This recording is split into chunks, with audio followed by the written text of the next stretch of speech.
Previously on Joshstradamus predicts. Yo, if I make too much money from DraftKings, you think they're gonna ban me?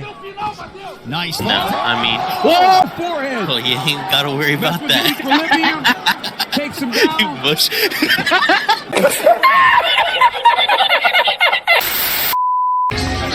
Born in Jersey City, New Jersey, home of the St. Peter's men's Where's he from? Is he from Venezuela? Swear to God, if he's from Venezuela, I'll throw another 100 in there. But Josh, I want you to know something. What's up? He's from Jersey City. They just called out St. Peter's, who just upset a top-ranked school, and they came out of nowhere and eliminated them. Inside of himself. This could be the Jersey City story right here. He's fighting exactly how he wants. I don't give a shit. I'm going with the Mongolian.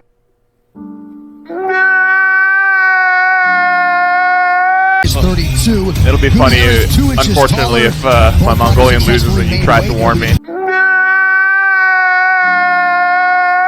Yeah, you know, the movement of Gutierrez trying to keep up with the This guy, Dana, man, he just really wants to take your head off, and he just, every time he misses, he gets like, oh my God! What? What the fuck? We're gonna disregard the stats on this one, guys. I know this is very, you know, we don't want to do that here. I preach the numbers for a reason, but sometimes you have to go against those numbers.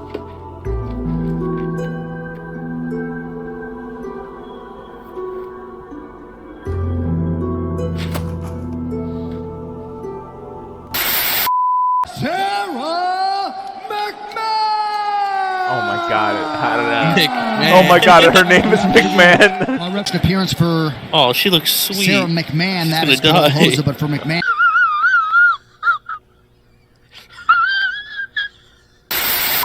Let's go, old man! Robert is back up. Push it! Come on. No!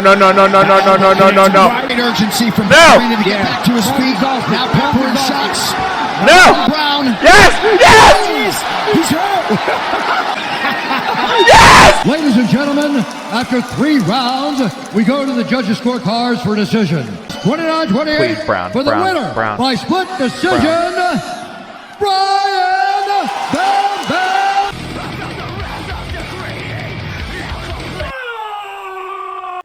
Alright guys, first fight coming up. We have men's bantamweight 135, Julio Arce versus Daniel Santos. Daniel 10-1, Julio Arce 17-5. Daniel with the better win-loss ratio, Julio Arce with the more experience. Okay, kind of difficult to tell who wins that row. Let's move on to the UFC. You know, we see that Daniel's making his UFC debut. Julio Arce 4-3. You know, 7 fights in the UFC. So, moving on the way that these guys win their fights, both of these guys tied for their KOs. Submissions 5 for Arce, 2 for Daniel. 7-3. We see that Daniel's got the better finishing rate, so that's pretty good. We see the way these guys lost their fights. You know, this guy's only lost once, and it was by decision. See that Arce has lost a few decisions, and he's gotten KO'd and submitted once. So we see that Arce is on this kind of weird win one, lose one pattern, and Daniel Santos is on a 2-fight winning streak. So younger fighter, we don't know what his reach is. 32 years old, this guy, 70-inch reach. He's from New Jersey. That actually kind of has to work against him, I'm not gonna lie. So since this guy's from his UFC debut, we actually don't know what his stats are. So there's not enough info, but the info we do have, it looks like Daniel Santos was looking pretty good here. You know, we see that you know, he's just got that win streak, and you know, Daniel Santos was just, you know, he's fresh blood, you know, he's from Brazil, he's got to have that jiu-jitsu. Not enough info on the guy, you know, but Julio Arce, you know, you kind of have to give him some respect. Song Yadong, we see the killer he is. That's his last loss, so yeah, it's kind of tough, you know. Odds are kind of close. On stats are kind of close. Odds have Julio Arce pretty far ahead, but it wouldn't be a bad idea to take Daniel Santos as a dog here and see what happens. But yeah, that's what I'm going to do. I'm going to take Daniel Santos as a dog and see what happens. I usually always fade New Jersey. Full disclosure, guys, I'm from New Jersey. It fucking sucks here. I'm just gonna fade New Jersey, man. You guys can do what you want. You look at the stats right here. You know, you do you. But I'm gonna go with the Brazilian. All right, second fight coming up in the women's strawweight division, 115 pounds. Piera Rodriguez versus Kay Hansen. Okay, we see that both women have 7 wins. Piera, the undefeated woman. Kay Hansen, 7-5. Hansen with the experience, but I mean, if it's bad experience, is it experience at all? You know, we see that Piera is making her UFC debut, and Hansen's 1-2 in the UFC. We see that the wins, Piera goes for the knockouts. You know, she's one of those wants to take your heads off kind of girls, while Kay Hansen's the one to, you know, break your arm kind of girls. You know, choke you out, submit you. You know, it looks like it's going to be one of those striker versus jiu-jitsu girls, but you know, I wouldn't call it grappling, because it looks like Piera can grapple as well. We'll work our way down there, but you know, for now it looks like Piera can get the hands while Hansen can get the submissions. Both can go get decisions as well. 86% for Hansen relative to the amount of wins that she has, so kind of have to give that row, I guess, to her, but she's not that far behind Piera with that KO power. Might actually win her that column, if anything. But we go by the way these girls lose their fights. See that this girl's undefeated. This girl is 1-4. You know, she's the last 2 fights she's lost in a row. Jasmine J something. I'm not even gonna try to say her name. And Corey McKenna. We know how big a bum she is. So Kay Hansen, you know, she's you know, she's a one-trick pony, maybe you could say. You know, with she's got some striking, it looks like, you know, but she's mostly gonna try to go for that jiu-jitsu because she's from 10th Planet. So, but anyway, we move on to the tape. See that Piera's on an 8-fight win streak, 29 years old. So Hansen's younger, but Piera Rodriguez with the life experience edge. We see that she's got the 1-inch height, but you know, 1.5-inch reach. You know, she's from Venezuela. This girl's from you know, from California. So I don't know. Kind of have to. You know, Venezuela proved me wrong last week, as you guys all saw. I don't know. We kind of have to. You know, I stick with my initial assessment of Venezuelans, insofar as that they can't fight like the Argentinians. But you know, I'm starting to get proved wrong here and there. So I don't know. We shall see. But Piera, you know, let's see. Striking. Piera got the better striking. She's got the better differential. Hey Hansen, you know, she's got the output, but she gets landed more on her. She's got shittier defense. Piera's got good defense, so that works in Piera's advantage. Then we see that Piera is going for these takedowns. She's getting 3 takedowns per 15 minutes to Kay Hansen's 1.7, who's supposed to be this the jiu-jitsu person, right? So if you want to do jiu-jitsu, you got to take the fight to the ground. If you can't do that, and other people can take you to the ground, you know, maybe you prefer being on your back a lot more, so that's, you know, you can kind of go for that. But yeah, you know, it's one of those places where it looks like Piera's going to be able to, you know, say where the fight's going to take place, and it's just all on her to make sure that she doesn't get submitted while she takes the fight to the ground, if that's what she wants to do. But according to the stats, it looks like the Venezuelan's going to win despite her being Venezuelan. So I'm going to go with Piera Rodriguez to win. Third fight coming up is in the men's middleweight division, 185 pounds. Josh Fremd versus Anthony Hernandez. Josh Fremd, what the fuck is that? Yeah, so Josh is coming in from my fellow Josh. By the way, guys, all Joshes are scumbags. Can we agree on this? I think we can agree on this. Anyone that knows a Josh in real life, he's a piece of shit. Okay, so looking at this dude, Josh Fremd, he doesn't look like a nice guy. He looks like a giant bag of shit. So I think the pattern continues, and he's from Pittsburgh, so he's a total douchebag. But we can't hold them don't hold that against us, guys. You know, if you give us Josh as a chance, we end up growing on you. And anyway, we see that Josh has a slightly better record with the win-loss ratio here, 9-2, 8-2 against Hernandez, just by 1. So it's Hernandez got the UFC experience, so kind of have to go with him a little bit. But Josh technically has the better record there. UFC, like I said, he's making his debut. Anthony Hernandez, he's 2-2 in the UFC, so yeah, he's got experience, but it's like it cancels out. You know, it's almost like it was better if he didn't come into the UFC, you know? But all right, we go by the way the guys win their fights. We see that Josh is getting the KOs. Hell yeah, Josh, let's go. He doesn't get submissions though. This other dude gets more submissions, so gotta protect that neck. All right, we see that Josh gets some decisions too. But unfortunately, it looks like Hernandez finishes his fights more than Josh. So he just, my namesake has to fucking protect his neck. That's it. Next, we see how these guys lose their fights. Both guys have gotten KO'd once. Oh, Josh, don't get fucking submitted. Get the fuck out of here, Hernandez. He's lost by decision. So looks like this guy, yeah. Finished 50%. All right, so Anthony Hernandez gotten 100% finish, so that's good. Yeah, Josh gonna put in that work. So, all right, tell the tape. We see that Josh on a 2-fight win streak. Hernandez is on that 1 win, 1 lose, 1 win, 1 lose pattern. Josh got that 4-inch reach advantage. That 4-inch height advantage. He got that 1.5 reach advantage. And let's be honest, Josh got that 1.5-inch cock advantage too. Come on, let's go. Let's go. He's gonna beat this fucking Cholo. Let's go. We don't know anything about fucking his stats in the striking or grappling because he's making his debut. But we're not counting that against him. So with the information we do have, Josh is gonna fucking win. Let's go, fellow Josh. Fourth fight coming up is in the men's heavyweight, 265 pounds. Man, I feel bad for Olenek, man. He had that win in the bag against Latifi. Motherfucker dropped out twice in a row. So come on, the guy sucks. There's something about him. He knew he was gonna get clapped. That's why he dropped out.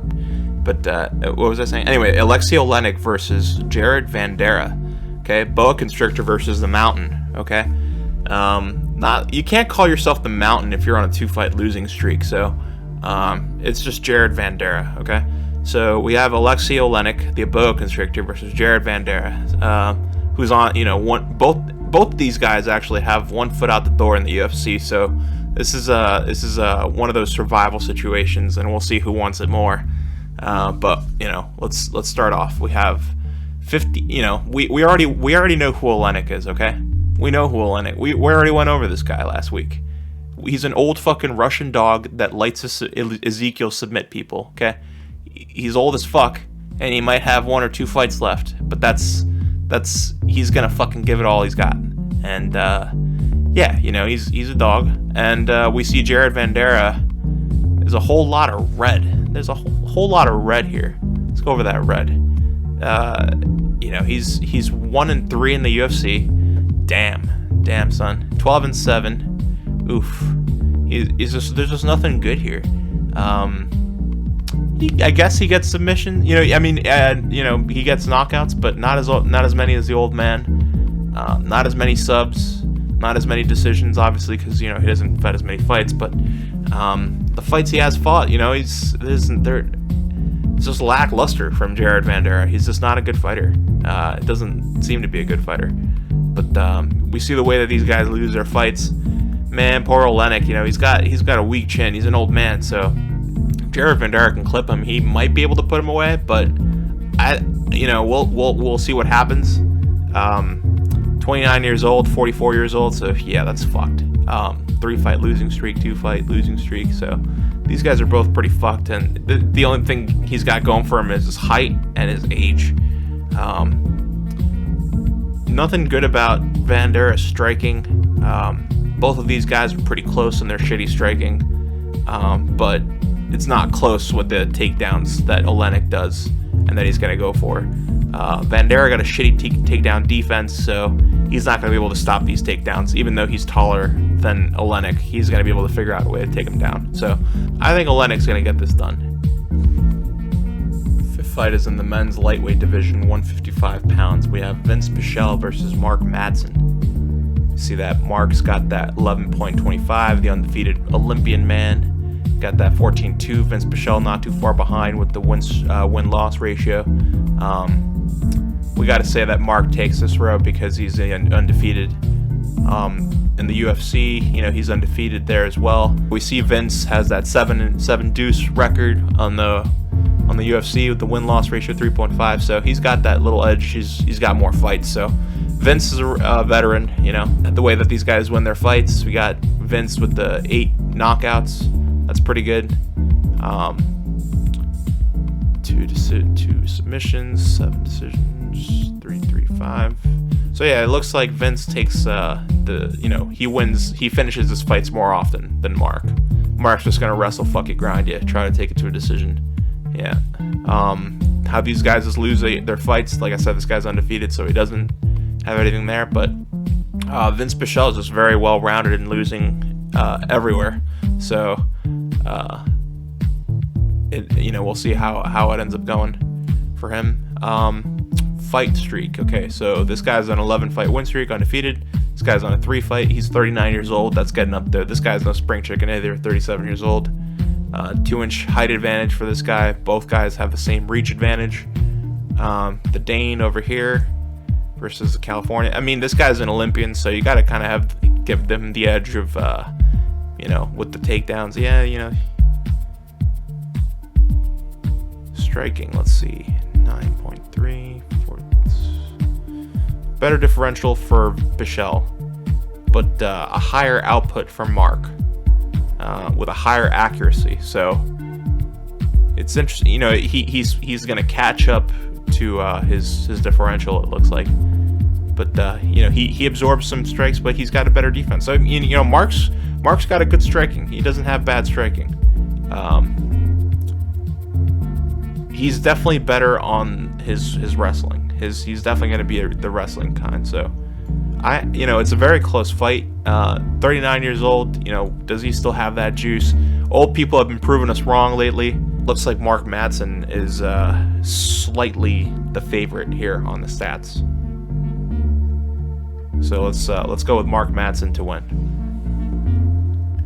Sixth fight coming up in the men's welterweight division, 170 pounds. We have Mickey Gall versus Mike Malott. Anyway, we have both guys 7 wins. Gall with the 4 losses. Malott with the better record, win-loss ratio, with more experience. We see that in the UFC. This guy's making his debut. This guy is 6-4. They win. He's got no KO. This guy does not get any. He's got no KO power. That sucks. But he does go for submissions. This guy is kind of well-rounded. So he's got a 100% finishing rate. This guy is all about the submissions. So we see that the way that these guys have lost their fights, this guy loses mostly by decision, and this dude's been knocked out once. See that Gall's in a 1 losing streak. That was to Alex Morono. These guys are both 30 years old. 1-inch height advantage, 1-inch reach advantage for Mickey Gall. This guy's from Greenbrook, New Jersey. Don't come here; it's a shithole. We got this guy's from Canada. Like I said, this guy doesn't have very good striking. He's got a minus 1.18 differential. That means he absorbs a lot of strikes. This guy sucks. This guy's, he doesn't have a very good striking differential either, but he's got good output. So since this guy doesn't throw too much, he's going to be able to throw more hands and beat him on the output. He's got better defense. This guy's got shit defense. This guy's got good takedowns. This guy's all right. His defense for takedowns isn't so good. This guy, I guess, hasn't really gotten taken down, or he can't stop the takedown. But either way, it looks like Mike Malott takes the advantage on the numbers, and I think Mickey Gall is going to get wrecked. 7th fight is in the women's bantamweight division, 135. We have Aspen Ladd versus Raquel Pennington. Aspen Ladd with the better win-loss ratio, 9-2. Raquel 13-8. She's taking this fight on short notice. She's got the experience. Then we go to the UFC. She's 10-5. This girl's 4-2. Again, she's got more experience. Both of them have the same win-loss ratio, so it's kind of got to go with the experience on that one then. Then we go to the way that these girls win their fights. We see that Aspen Ladd's getting the knockouts. Really? Damn. Okay. Raquel Pennington's getting the submissions and decisions, but she's had more fights. So Aspen Ladd's finishing rate is 78% compared to Pennington's 46%. So damn, actually it might not be a bad idea to take Aspen as a dog here, considering she had a full camp. But yeah, we go to the way that these girls lose their fights, and we see that Pennington loses her fights mostly by decision. So looks like, yeah, no, it doesn't, Aspen Ladd doesn't look bad here. We see that Pennington's on a 3-fight win streak. This girl lost 1 fight. She's younger. Pennington's still in her prime. She's taller by an inch. She's got a 1.5-inch reach advantage. Pennington has better striking. She's got better output. She's got better defense. So it's kind of interesting that Aspen Ladd's getting those knockouts and Pennington's not. Yeah, it looks like Pennington's got the better striking. Looks like Aspen Ladd can take the fight to the ground if she wants, but not really, because Pennington can stop it with her defense. So the numbers are telling us that Pennington's going to win this fight, but this number up here can be kind of deceiving, because it looks like the way she wins her fights is by knockouts, but I don't know, man. It looks like her striking's not as good, so it's weird. We'll see what happens, but right now the stats are telling us Raquel Pennington's going to win, and that's what we're going to go with. 8th fight coming up is in the men's heavyweight division, 265 pounds. Have Yarhinzo Rozenstruik versus Marcin Tybura. Okay, we have Rozenstruik with the better win-loss ratio, 12-3, 22-7. Okay, we have UFC 6-3 for Rozenstruik, 9-6 for Tybura. So Rozenstruik wins both columns because he's got better win-loss ratios. So we see these guys win their fights. Rozenstruik's a knockout guy. Tybura is just a well-rounded fighter, but this guy's a one-trick pony with the knockouts. He's got that one, which isn't a bad thing. It's definitely not a bad thing. It's not a bad thing to have knockout power. So 92% finishing rate. So Rozenstruik's won 3 columns so far. Okay, but this is so lost by. You see that Tybura's gotten knocked out a few times. He lost a few decisions, and Rozenstruik mostly loses decisions, and he got knocked the fuck out by Francis Ngannou. Both of these guys are in a -1 fight, so 34. Rozenstruik's a younger fighter. Tybura with the 1-inch reach. Both guys have the same reach advantage. This guy's from Suriname. This guy's from Poland. And then, as we see, this is what I'm talking about with Rozenstruik, with the striking, his differential. This is going to be interesting, where Marcin's going to be, jabbing him and trying to throw volume. Rozenstruik's just going to be waiting to counter strike, like his name says, and that's where he kind of lets the fight slip away from him, is where he's just waiting too much. He's just too forced. He's like a robot. He's just not in a good way. He's just stiff, and he doesn't look good when he fights, man. But Tybura, he likes to go for his takedowns. This guy's got good takedown defense. We see that again. The striking is just better for Tybura. Better output, better differential, better defense, and better grappling. So because of that, all these columns that that Rozenstruik won look deceiving, and it makes you go for Rozenstruik. But when you start looking at the stats down here, it tells you a different story, and it tells you that Marcin's going to be able to dictate the pace of the fight. And because of that reason, I think Tybura is going to get the win if he doesn't get knocked the fuck out. Ninth fight is in the men's welterweight division, 170 pounds. We have Ian Gary versus Darian Weeks. Right off the bat, we see that Ian Gary, undefeated fighter, 8.25 win-loss ratio. Darian Weeks, not too far behind. He's got that 1 loss on his record, 5 loss. So Ian wins this. UFC record, we see that Darian Weeks lost his first fight. Ian Gary won his first fight.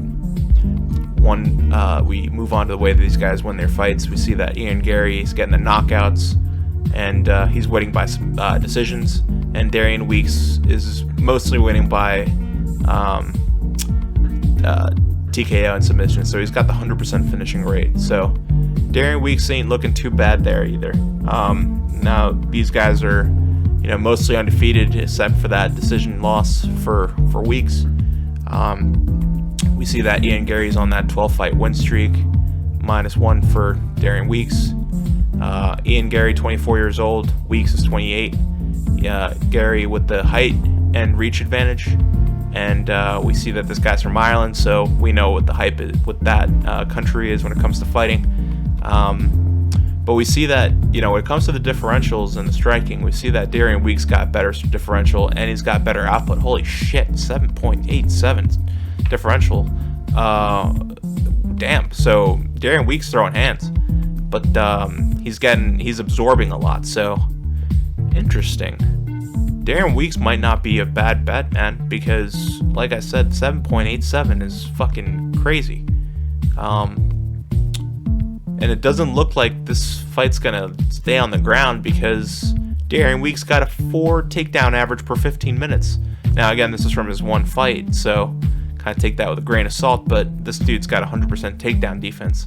How is that going to compare to this dude's takedown average and his takedown accuracy? That's interesting.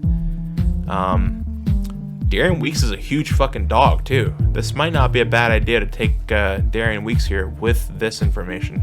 Strikes landed 7.87 versus 3.61. That makes me want to disregard the entire fucking thing and give this dude a shot. But I mean, the stats are saying that new Conor McGregor is going to win, and rightfully so. Dude's undefeated. He's got the momentum. He's young. He's got every advantage in the book, except for his striking differential. It looks like he might get outstruck, and he might get outpointed, and it might go to decision. Ooh, it might go to decision. Interesting. Yeah, no, you guys can make your own decision here, but it looks like the stats are saying new Conor McGregor is going to win. So, 10th fight coming up is in the women's strawweight division, 115 pounds. We have Mackenzie Dern versus Tecia Torres. We see that Mackenzie's got the better win-loss ratio, 11-2, 13-5 for Tecia. Moving on in UFC, we see 6-2, 9-5. So, Mackenzie Dern with the better records. Moving on the way that they win their fights, we see that Dern ain't getting knockouts. She's getting those submissions, and she's winning decisions. And Tecia Torres is winning all the decisions. She's winning all. She has won by 1 and 1 on the KO and sub. But we see that Dern's a specialist in the submissions. She's finished 64% of her fights. She's lost by 2 decisions, and Ticia's lost by 7 decisions. So Ticia's, that's the way she loses these fights, is by decision. But, she could lose by submission as well, as we see here. Tail of the tape, we see that Dern is on a 1 losing streak. Ticia's on a 3-fight winning streak. Dern's younger. She's got 3-inch height advantage, 2-inch reach advantage, and that's about it, because then we see the striking differentials, and we see that Dern can't fight when it comes to standing. And she can't get a takedown to save her life either. So, it really looks like when she gets these submission wins, it's because somebody took her down and she took advantage of it, like a Paul Craig situation. So if Tecia Torres doesn't want this fight to go to the ground, it won't go to the ground. It'll stay striking. And if that's the case, then Tecia Torres is gonna start lighting Mackenzie Dern up on the feet with her higher output, her better accuracy. She's gonna absorb less strikes than her, and Tecia Torres got a better defense. So like I said, this girl can't get a takedown. She's got 10% takedown accuracy. Jesus Christ, that's pretty shit. Yeah, we see that, Tisha ever so slightly is going to win this fight, and it looks like it's because of her striking. And, the record says that Mackenzie Dern is she up-and-coming fighter, but, Tisha Torres has, she beat Rose. So, Tisha, she's looking good here. And, it's going to be a close fight, but I'm going to say Tisha Torres wins by decision. 11th fight coming up is in the men's welterweight division, 170 pounds. We have Gilbert Burns versus Khamzat Chimaev. There we go. Now we're talking. That's the fight we all want to see. We have Khamzat 10-0. Can he do it? Can he beat Gilbert Burns? If he does, he's definitely in line for a title contention. If not one more, then the following one after that will be a title shot. But yeah, man, 10-0, and then Gilbert's 20-4, so he's not too far off. He's got the experience, and he's all his losses have been to pretty good fighters. So we see that the last fight that Gilbert lost was to Kamaru Usman in his last 5 fights. So let's see how these guys win their. Gilbert's won 13. The record in the UFC 13-4. Khamzat's undefeated in the UFC. 125. So yeah, Gilbert Burns has the experience. He's definitely got the experience factor, and he doesn't do bad on his record either. He doesn't have a bad record. We see how these guys win their fights. We see that because Gilbert has had more fights, he's gonna end up winning this category. But we see that Khamzat's finished 100% of his fights, so that's very impressive. We see the way that these guys have lost their fights. Like I said, Khamzat hasn't lost his fights. Gilbert Burns has gotten knocked out twice, and went to 2 decisions. And all right, so tell the tape. We see that Khamzat's on an 11-fight winning streak. He's 27 years old. He's got the height advantage. He's got a 4-inch reach advantage. He's got the country advantage. He's from Chechnya. He's seen fucking war. Brazil, they see shit all the time, but I would say this dude's tougher in the country department. But then we move on to actual factual shit, and we see that Khamzat's got the 8.60 striking differential. Holy shit. That means he's not getting touched whatsoever. He's not absorbing any strikes. So not only is he good on the striking, he's good on the takedowns. He's landing 4.65 takedowns per 15 minutes that he's on the, he's fighting.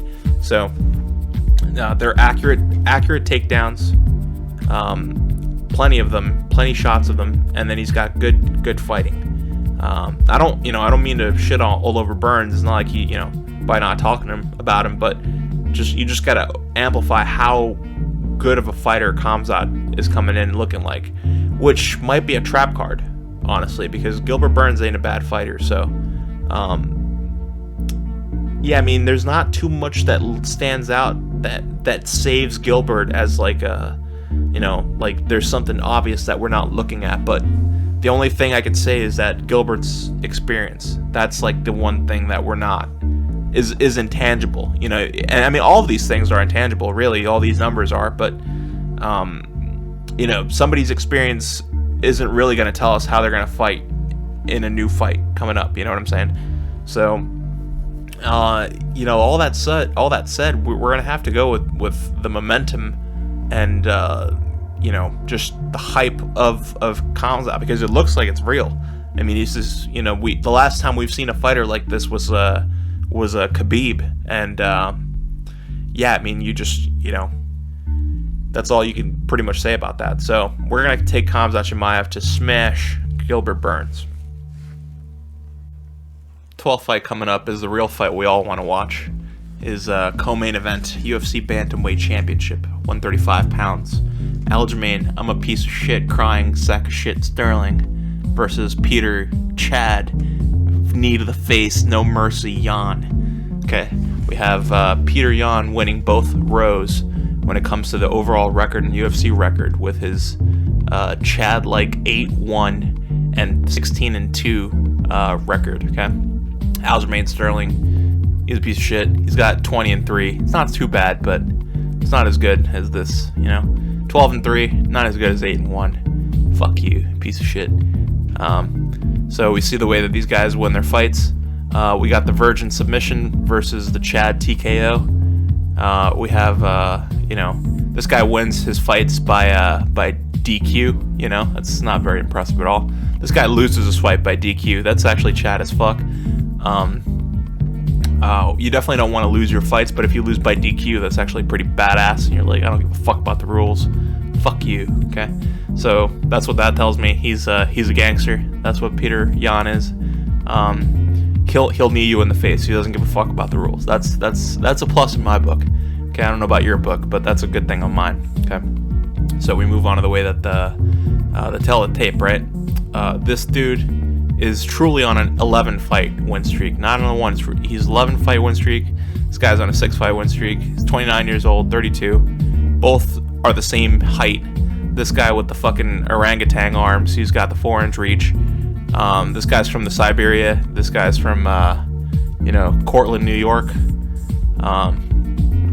We see that Aljamain's got, technically he's got the better striking differential, but we've all seen the first fight. Peter Yan's got the better output, better accuracy, better power, better takedowns, better takedown defense. He just a better fighter, and he's a slow starter. I notice about Yan. He'll take 1 or 2 rounds to like pick up a pattern, and then he'll slowly start to just deteriorate you. He doesn't mind a war of attrition. So you notice with the Aljamain Sterling fight versus Corey Sandhagen, versus like Peter Yan. Like Yan and Sandhagen went the distance. Aljamain Sterling, was a little bitch, and he wanted, immediately took the back and choked him out because he didn't want the sauce. So, it's a different style in fighting. Peter Yan definitely wants the battle of attrition, like all Russians do. And yeah, man. I mean, I don't know. It's one of those weird fights where the fight is kind of close according to the stats, but we've all seen the fight. We've all rewatched the first fight. And once the later rounds start picking up, Peter Yan is a better fighter. And there's a definite reason why this dude is a champion. This dude's the guy that's trying to, fight for the belt. This guy is the minus fucking, what is he? A minus what? He's a minus 500 or some crazy shit, okay? Yeah, he's a minus 450, and this guy's a plus 340. So there's a reason why this guy, who is not the champion, is a better favorite, okay? Because we all saw the first fight. So we're gonna go with Peter Yan to finish what he started. All right, main event time. We have UFC Featherweight Championship, 145 pounds. Alexander Volkanovski versus Chang Sung Jung, also known as the Korean Zombie. Okay, right away we see there's a whole lot of red for Chang Sung Jung here for a good reason. 23-1 for Volkanovski. Okay, 24 wins, 24 fights, 23 wins. We see that he's undefeated in the UFC. Arguable. I actually think he lost the second fight to Max Holloway, but we're not getting into that. Chang Sung Jung, he's got, these guys both have this relatively the same amount of fights in their overall record, but Volkanovski with the way better win-loss ratio. I mean, look at that. So, 7-3 for Chang Sung Jung. Both have the same amount of fights in the UFC, almost the same amount of professional fights in their professional record, and Volkanovski is just light years ahead. So, something to keep in mind. Next, we see how these dudes win their fights, and Volkanovski is just trying to knock your head off with those KOs. Chang Sung Jung going for the submissions. So, he's got the first submission win by Twister in the UFC. We've all seen that YouTube clip, I'm sure. So, based on the number of fights, Chang Sung Jung's finishing the fights more often on the finishing rate. This dude's going more often decision, but I prefer a fighter that likes to knock you out versus a dude that wants to submit you. So we go with Volkanovski there. Next up, how they lose their fights. He's only lost once by KO, and then this dude's been KO'd 3 times and lost by decision 3 times. So next up, we see this dude's on a 20-fight win streak, 33 years old, in his prime. Korean Zombie's a little past his prime, not by too much, but he's past the 33-year range. You guys know me. After you're 33, you're done. Sorry, boys. But yeah, you know, we see Jung got the 1 inch reach, 1 inch height, and then 0.5 inch reach in his fists. This dude's from South Korea, this dude's from Australia. We see that Volkanovski with the clear striking volume, you know, the striking differential advantage. He's got the volume, he's got the accuracy, he absorbs less strikes, he's got better defense, you know.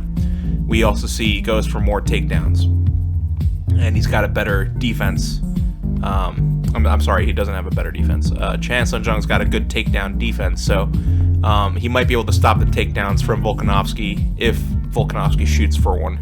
But he's most likely going to try to close the gap and try to land punches. You know, it just tells you that Volkanovski can choose where he wants the fight to take place. So there's a good reason why he's minus 630. You know, it's not that it's like a late replacement fight. There's plenty of time for Korean Zombie to change for this fight, but I don't think it's going to make a difference. It might, you know, he's got a puncher's chance, and he might get some crazy, like, spinning back fist knockout shit. But other than that, it looks like Volkanovski is going to win. Well, that's it for this weekend, everyone. Thanks very much for sticking around. Like, follow, and subscribe. And join me on Patreon for exclusive content that you won't get anywhere else. Until next time, thanks again. Have a great week.